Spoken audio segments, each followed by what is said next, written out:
જે પથુવાને પરિવારમાં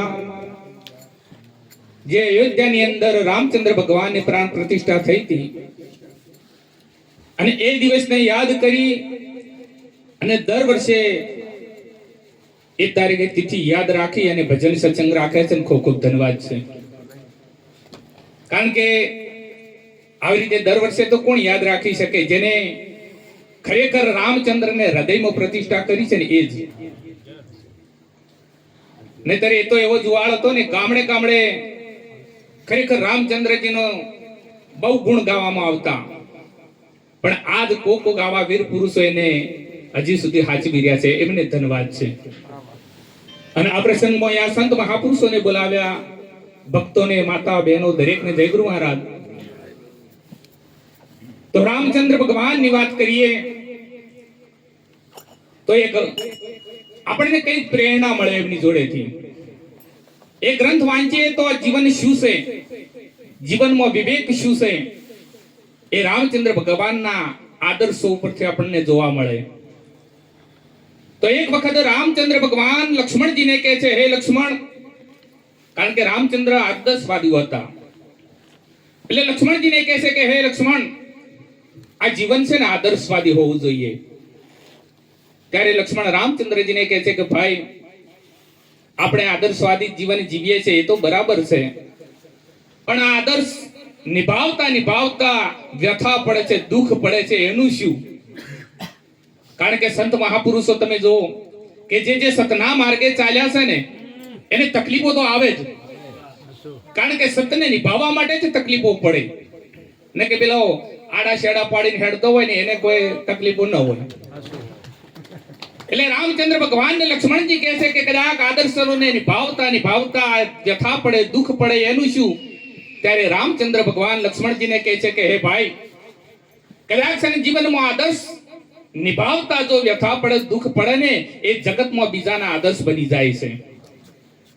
કારણ કે જે સંત મહાપુરુષોએ કંઈક તકલીફો પડીને જે સતનો માર્ગ પકડ્યો છે ને જીવનમાં આ જગતના લોકોને જીવવાની કંઈક ચાવી આપી છે ને, એ લોકોને જગત આજ યાદ કરી રહ્યું છે. એટલે આ માનવનું શરીર મળ્યું છે, એટલે આપણે હરિભજન કરવા માટે મળ્યું છે. આપણા સંત મહાપુરુષો કહે છે, ઘણા કહે છે કે 4 રામની વાત. પહેલા રામ દશરથ ઘેર ડોલે, બીજા રામ સબકટ બોલે, तीजा राम है सकल पसारा, चौथा राम है सबसे न्यारा. પણ સંત મહાપુરુષોની દ્રષ્ટિથી આ એક વિભાજન કર્યું છે, નહીંતર સંતોની દ્રષ્ટિથી અને આધ્યાત્મિક દ્રષ્ટિથી રામ 4 ન હોય. કારણ કે 4 રામ એ વિભાજન કર્યું છે, પણ એકબીજાની અંદર જો સમાવી લેવામાં આવે ને તો છેલ્લે રામ તો એક જ છે.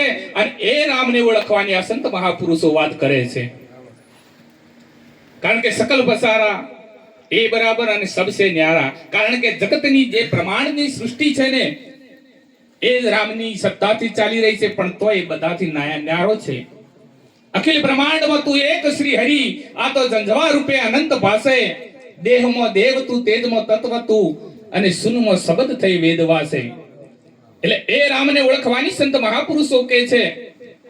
રામાયણ પુરાવો કરે છે કે જ્યારે દશરથ રાજાનું બાણ શ્રવણને વાગ્યું ને અને જ્યારે પ્રાણ નીકળ્યા તારે એ શ્રવણ એમ કહે છે કે હે રામ, ત્યારે તો રામનો અવતારે થયો નતો, અને તો એ રામનું નામ લે. એ રામને ઓળખવાની સંત મહાપુરુષો વાત કરે છે. અને એ રામ સબ ઘટમાં બોલે છે, અને એ રામની ઓળખવાની સંત મહાપુરુષો વાતો કરે છે કે આત્મ રામ સમર મન મેરા, જન્મ મરણ મટી જાય તેરા. 5-25 નો પ્રપંચ મેલો, તમે ત્રિગુણી માયાથી ન્યારા ખેલો. એક પણાની જુગતીને જાણો, ભિન્ન પણા મન મત લાવો. જેઠી રામ કહે આવું રટણ મન લાવો, તો જન્મ મરણ ગભી નહીં પાવો. એટલે એ રામની સંત મહાપુરુષો વાતો કરે છે. પણ આ સંતોનો શબ્દને કદાચ લક્ષ્યમાં લઈએ ને તો મેળ ખાય.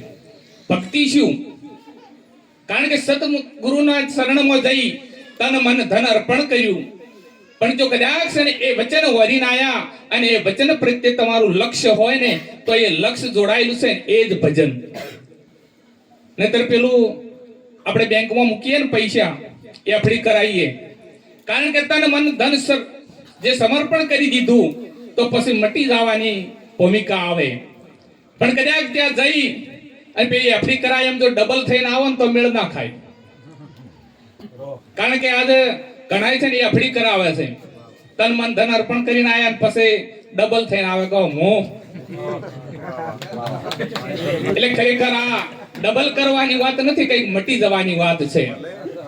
એટલે વચન એ જ ભક્તિ. કારણ કે સંત મહાપુરુષ ગંગા સતીએ કહ્યું છે, વચન વિવેકી આદ અનાદિ પાનબાઈ. વચન છે પૂરણ અને વચન થી વધે ના બીજું કોઈ. ડગલું ભરે વચન ભાળે અને લાવે ડગલે વચન નો ભાવ. એક એક ડગલું ભરે ને જો ગુરુ મહારાજના વચન પર લક્ષ્ય રાખે ને એનું કામ છે. પણ ખરેખર આ સંત મહાપુરુષોના ખરેખર પુરુષાર્થે અત્યારે તો ઘણો બધો પરિવર્તન આવ્યું છે. હવે આપણા બાળકોને પણ સંસ્કાર આપવાની જરૂર છે અને સંસ્કાર આ સંત મહાપુરુષો જોડે મળે. શિક્ષણની જરૂર છે. શિક્ષણ આજે ઘણું આગળ વધ્યું છે, પણ શિક્ષણની સાથે સાથે સંસ્કારની પણ જરૂર છે. કારણ કે શિક્ષણ કદાચ એકલું જ હશે અને એની સાથે જો સંસ્કાર ન હોય તો એ દૂષણ પણ બની શકે. પણ એ શિક્ષણની સાથે કદાચ જો સંસ્કાર ભળી જાય ને એ તો આભૂષણ બની શકે છે. એટલે આ સંત મહાપુરુષોને શરણે જઈ અને હરિભજન હરી લેવા જેવું છે. અત્યારે પરિવર્તન ઘણું સંત મહાપુરુષોએ લાવ્યું છે, પણ સંત મહાપુરુષોને સપોર્ટ આપી અને જે ગુરુમુખી છે એમને પણ ખરેખર મહેનત કરવાની છે.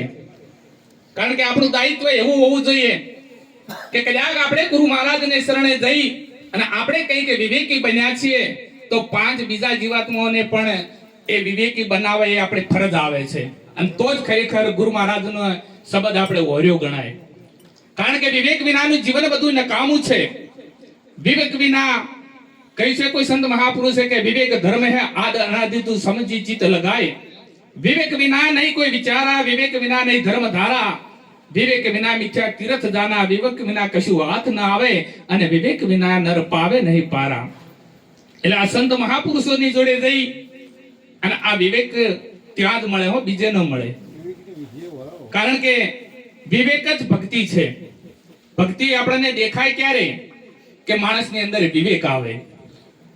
એટલે આપણા સંત મહાપુરુષો જો આ સભામાં બેઠા હોય એટલે આ તો બધા ગુરુમુખી છે. એટલે આપણે એકબીજાને બોલાવતા હોય છે તોય ખબર પડી જાય છે કે આ ગુરુમુખી છે. કેમ કે એની ભાષામાં પણ વિવેક હોય, એટલો ફેર હોય છે. એટલે સંત મહાપુરુષોની જોડે જઈ અને હરિભજન વરી લેજો, માત પિતાની ખૂબ સેવા કરજો, સમાજની સેવા કરજો અને બાળકોને ઘણા ભણાવજો, કારણ કે એની પણ જરૂર છે. એટલે આપણે સંત મહાપુરુષો એમ કહે છે કે આ જીવ શા માટે મળ્યો છે? આ માનવનું શરીર 184 ફરતો ફરતો આવ્યો છે કે તો 9 લાખ તું નિર્મો રહ્યો, 10 લાખ પંખી પરિવાર, 11 લાખ કર્મ કીટ પતંગા, 20 લાખ તું સ્થાવરમાં વિસ્તર્યો, 30 લાખ પશુ પામરમાં જલમ્યો, 84 લાખ અવતાર પૂરા કરી માનવનું શરીર મળ્યું છે. તો એ શરીરને તમે સાર્થક કરજો. કારણ કે આ જીવન જીવવા માટે મહેનતની જરૂર છે, પણ મહેનતની સાથે સાથે આધ્યાત્મિકની પણ જરૂર છે. કારણ કે એક જ પડ્યું હશે તો ગાડી ચાલશે નહીં. સંસાર ધારાની અંદર રહી અને બહુ વિવેકી જીવન જીવી અને આધ્યાત્મિક સતમાર્ગને પકડવાનો છે. કારણ કે સંસારની અંદર રહેવું એ કોઈ ગુનો નથી, પણ કેવી રીતે રહેવું ને એ સમજવાની ચાવી આ સંત મહાપુરુષો છે લેવાની છે. એટલે તો માળી લખમાજીએ કહ્યું છે, અરે ફૂલડાની વાડી રે હા એ મોય ભમારા લોપાડા, ફૂલડા બિડંતા મોયલા ભમારા મુજાણા, એ અણખડ માળીડે આવા બાગરે બનાયા. આ સંસાર છે જે ફૂલડાની વાડી છે. અને એ ફૂલની અંદર ભમરો એમ કે છે કે રસ લેવા જાય છે અને રસની અંદર એટલો મોહિત બની જાય છે કે સંધ્યા થવા આવે ને તો એની મોહના દૂર થતી નથી અને થોડે થોડે ફૂલ બીડાવા માંડે છે. અને ફૂલ બીડાઈ જાય એટલે મય હવા અવર જવર થતી નથી અને મોય મુજાઈને મરી જાય છે. એટલે સંત મહાપુરુષ માળી લખમાજીએ આ સંસારને વાડી કહી છે અને એને એવું જ કહ્યું છે કે તમે ઘણા મોહિત થઈ જશો ને ત્યારે જ દુઃખ છે. કારણ કે સંસાર છે આપણી ફરજ છે. આ વાડી બાળક પત્ની એક કદી ફરજ સમજી અને જો સંસાર નિભાવો ને તો કોઈ વાંધો છે નહીં. પણ આજ માણસ એટલો મશગુલ બની ગયો છે ને એમાં કે મારું છે મારું છે મારું છે, એ બાથ ભરીને બેઠો ને દુઃખ એમાં ઉભા થયા છે. એક કેશિયરની જેમ કદાચ છે ને પૈસા ગણતા હોય છે, પણ એને એમ છે કે આ પૈસા મારા નથી, હું માત્ર વહીવટ કરવા માટે બેઠો છું. અને વહીવટ કરવા માટે બેઠો છું એટલા માટે એને કોઈ નડતું નથી. એમ આપણને સંસારમાં પરમાત્માએ અવતાર આપ્યો છે, એક ફરજ આપી છે. એટલે ફરજ સમજી સંસારમાં રહી સમાજની સેવા કરજો અને સમાજમાં રહી માતા પિતાની સેવા કરજો. કારણ કે એ પેલો આપણો ધર્મ છે. એ જન્મ આપ્યો છે, શરીરના દાતા છે. અને આ ગુરુ મહારાજ છે ને એ આપણને જ્ઞાનના દાતા છે. એટલે સંતોની સેવા કરજો, માતા પિતાની સેવા કરજો અને વિવેકથી જીવન જીવજો. બોલીએ સદગુરુદેવ કી જય.